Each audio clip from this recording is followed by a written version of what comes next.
everyone, welcome to Cyber Focus, your source for international business information. My name is Sarah Ko, and our guest today is Dr. Yea-Fen Chen. Now, Dr. Chen received her PhD in language education from Indiana University and currently serves as the director of IU's Chinese Flagship Program, an initiative of the National Security Education Program within the U.S. Department of Defense. With more than 20 years of experience implementing innovative ways to teach the Chinese language and co-authoring several Chinese language textbooks and advanced placement courses, she has worked to prepare students to become well-educated and interculturally equipped global professionals. Now, the world has undoubtedly become more interconnected and global.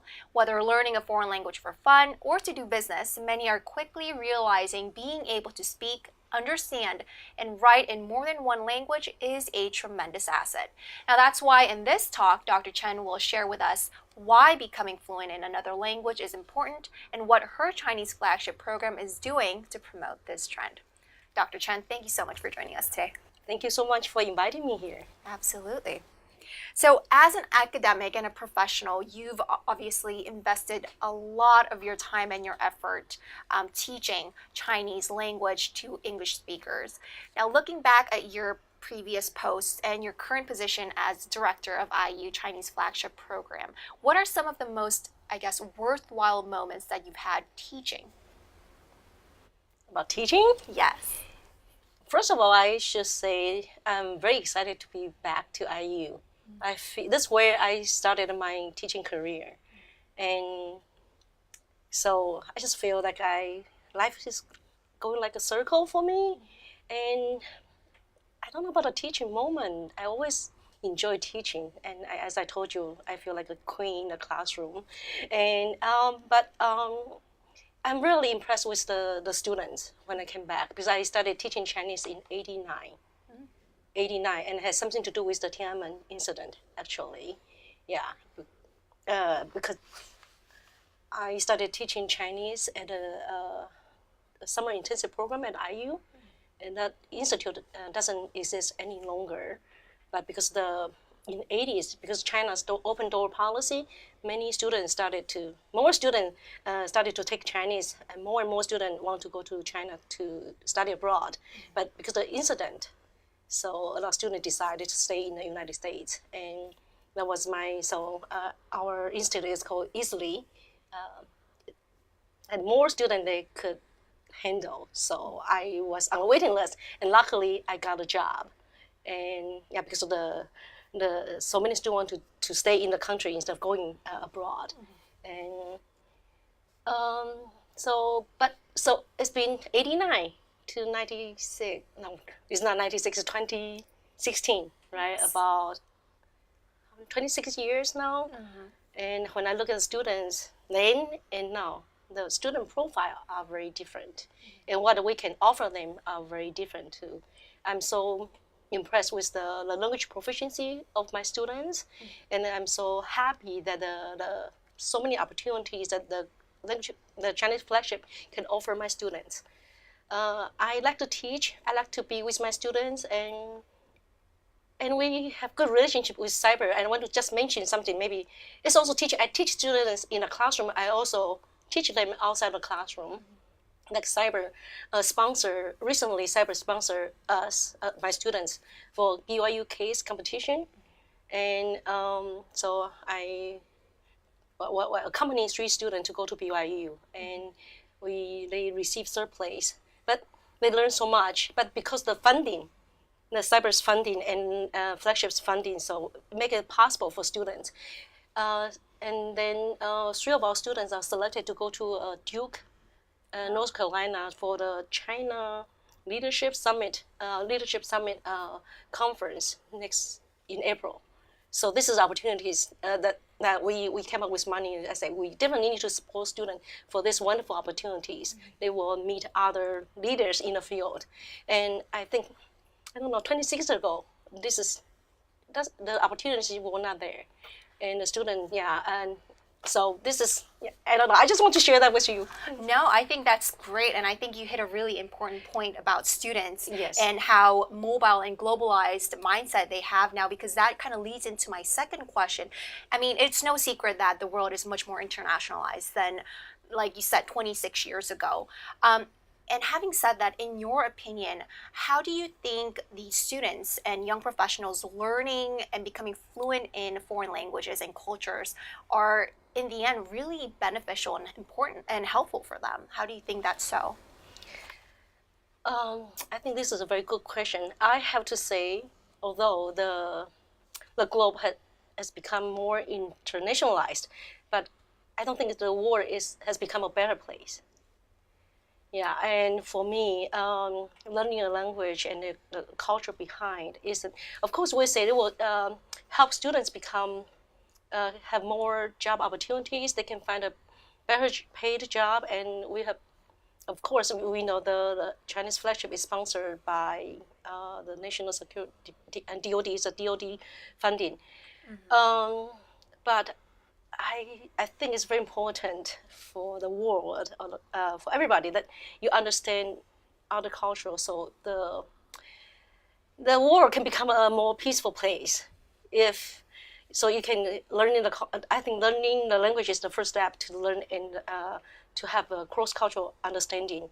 So when you understand each other, then yeah, as the world can become a better place to live. Absolutely. Yeah, we can work together with everybody.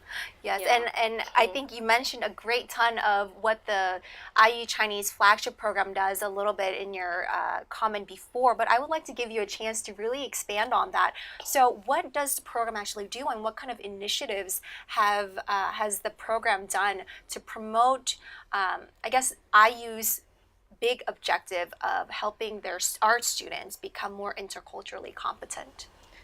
Let's talk about not only for intercultural competence, but also the flagship model. What really impressed me with the flagship model is integrate language learning and cultural understanding with the career development. So, but what we have been doing here is we not we want students to build up their language proficiency, but we also want to enhance their cultural understanding.